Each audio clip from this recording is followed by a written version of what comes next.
Hello guys, welcome back to the Thinspo. For today's video, here we're going to show you or discuss with you how to fix HP Smart Tank 580 printer error E6.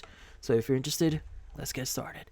So if you're having issues with your HP printer here, well in this case there are going to be a few things that you may want to try. So first things first is if you're getting the E6 error, most likely this is some error concerning about your printer or your scanner here, which in this case what you need to do is you just need to do a soft reset.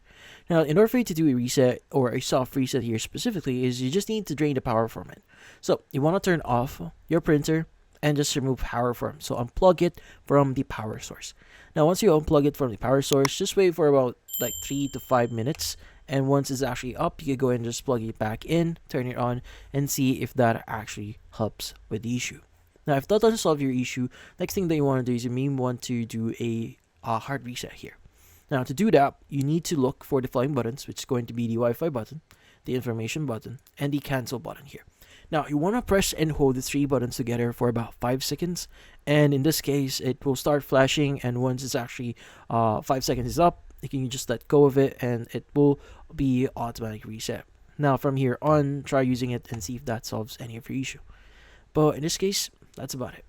So hopefully this video is able to help you. Like and subscribe to NF Thinspo. Thank you for watching.